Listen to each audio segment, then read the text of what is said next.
in 2019, the first time capsule buried by Stumpy Sanderson and his gang of mischievous working-class boys, and which was actually an old Watney's Party 7 can, was unearthed.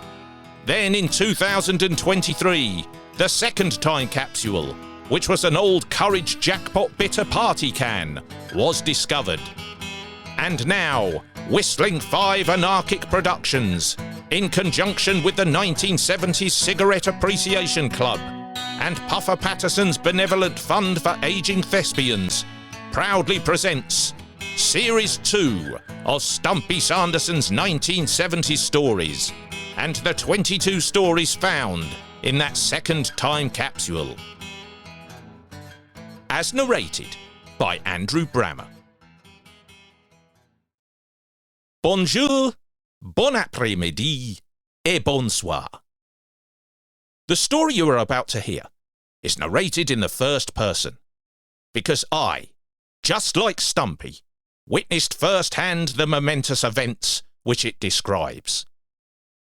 So, let's park up the rally chopper, dim the lava lamp, switch off that episode of Catweasel, finish up the plate of Vesta beef curry, crack open a can of Double Diamond, light up a mannequin cigar, and kick back, sit back, and listen in to the anarchic and outrageous japes, scrapes and capers of Stumpy Sanderson and his gang. For this story we head back to 1974 for The Idiot's Waltz. The pasty-faced and plastered-haired Silent William had a very strange and wide-ranging collection of whistles that he would often bring into school in an old metal Peak Friends biscuit tin stuffed within his Gola sports bag. Whatever type of whistles you wanted, he could provide. Referees' whistles, slide whistles, siren whistles, bird whistles, dog whistles, tin whistles, pea whistles, even an Aztec death whistle. This particular clay monstrosity had often been used to frighten the wits out of people on the playground by emitting its truly terrifying and bone-chilling, high-pitched shrieking sound, which resembled a ghastly and horrifying human scream.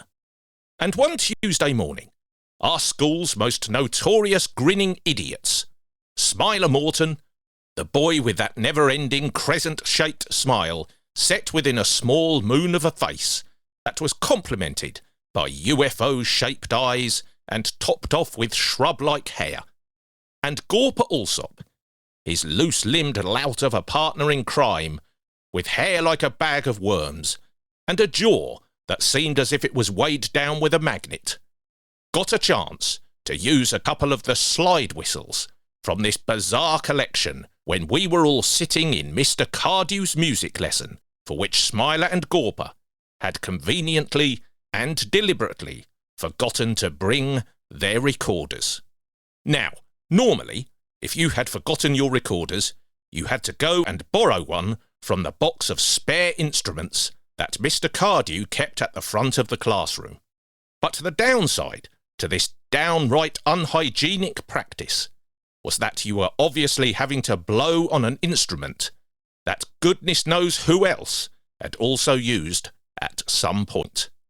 And so, when Mr. Cardew called out, "OK class, do we all have our recorders? For we have our exciting piece to play and record this morning," Smiler and Gorper went and picked out 2 recorders from the grim box, which of course they had no intention of playing, for they had something else up their sleeves. A wheeze designed to cause great mirth amongst our lot sitting in the back row of the chairs, which by now had been arranged under Mr. Cardew's instruction into a large semicircle. And this wheeze was the playing of slide whistles during the simple piece of swinging waltz music that we had all been practicing as a class over the previous weeks, and which Mr. Cardew was going to now record using the new and very modern-looking hi-fi player with enormous speakers to which external microphones could be fitted to capture the essence of a live performance. a piece of equipment which apparently had been acquired at great cost, and which was the new pride of the music department. Stumpy and I, along with our fellow subversives in the back row, couldn't wait to hear what Smiler and Gorper were going to unleash to ruin the recording. After a quick warm-up run-through of a few bars, Mr. Cardew deemed we were ready for the grand performance, and went excitedly over to the large hi-fi unit. Having carefully ensured he had placed the 2 microphones in their best positions. Everyone prepared their instruments, and he put a finger to his mouth to signal for everyone to keep quiet, while he hit the play and record buttons, silently counting us in with his right hand. 1, 2, 3, and we were off. We were about 6 or 7 bars of the short piece in when Smiler and Gorper, who from where they were, deliberately sitting behind 2 of the tallest boys in the class so they could not be easily seen by Mr. Cardew, who was actually lost in concentration and musical bliss anyway, suddenly swapped their recorders for the slide whistles in their pockets, and then began their horrible playing, both blowing hard and diligently into their whistles, moving the pistons at the other end, creating a constant sound of ascending and descending glissandos. Their playing sounded like a cross between comical noises from an old cartoon and a pair of surreal trombones. As these ridiculous sounds blew forth, Stumpy and I had to focus as best we could on our playing, trying to pretend that nothing was happening as we struggled to suppress our spluttering laughter. But a couple of the lads couldn't control themselves and creased up, resulting in dissonant blasts from their recorders as they struggled in vain to keep control of their instruments. A couple of the more hawk-eared characters from the front rows, and who could obviously hear what was going on, tried to peer round, while some of the sensible brigade began increasing their volume, doing their very best to drown out the ludicrous noises emanating from Smiler and Gorper's whistles, determined that the grand recording would not be ruined. Amazingly, Mr. Cardew carried on as if nothing was happening. Surely he could hear the outlandish noises, but if he could, he showed no sign or gave any clue that he had, and he continued to conduct our playing, while also definitely avoiding looking at our row containing Smiler and Gorper, which in retrospect should have told us that he had indeed heard everything that was going on. Then, with just a couple of minutes to spare before the end of lesson bell, the performance was over. Mr. Cardew smiled and thanked us. "Well done, class.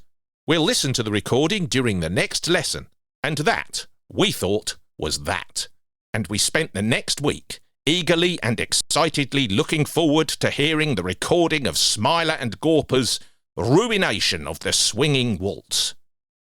But when we arrived at music class the next week, we immediately knew something was seriously wrong. For at the front of the class with Mr. Cardew was none other than the corduroy-jacketed and Hitler-moustached deputy head, Mr. Kemp. As we all took our seats, and Mr. Cardew took his, the tall figure of Kemp addressed us. "Well, class, being partial to hearing some nice classical music myself, I thought I would join you all today for the first public playing of the recording of your swinging waltz recital of last week. I must admit that it is a most unusual recording, so much so that when Mr. Cardew brought the tape to me last week, I spent a bit of time in the sound lab in the science department to enhance and isolate certain sections of it, which one of these top-quality stereo microphones picked up. So, we're all going to take a listen and see what we all think."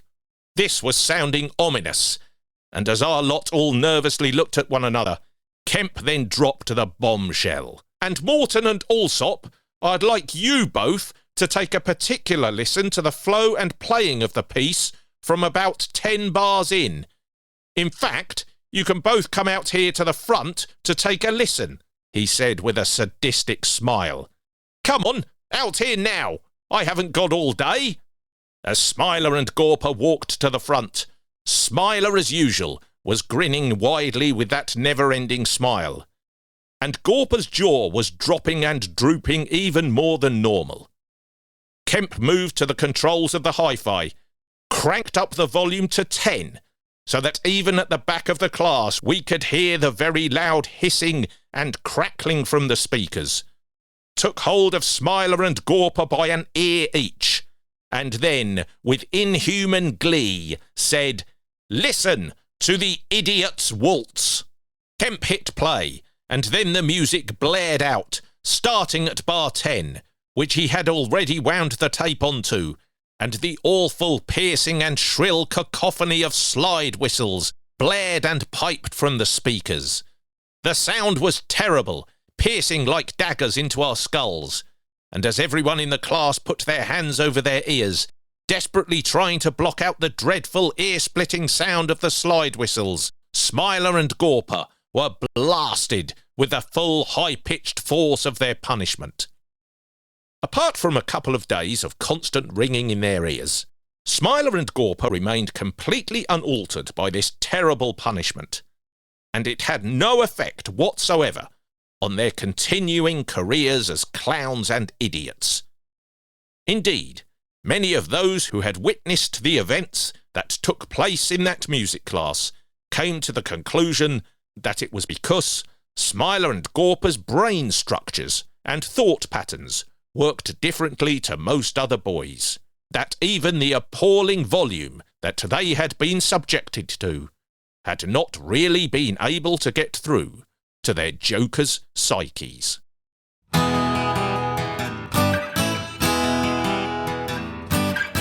Thank you for listening to this episode of Stumpy Sanderson's 1970s Stories. And please don't forget to check out the other stories from Series 2 and Series 1. You can also follow Stumpy Sanderson's 1970s Stories on Facebook, where you can keep up to date with all the news about live shows and other Stumpy events.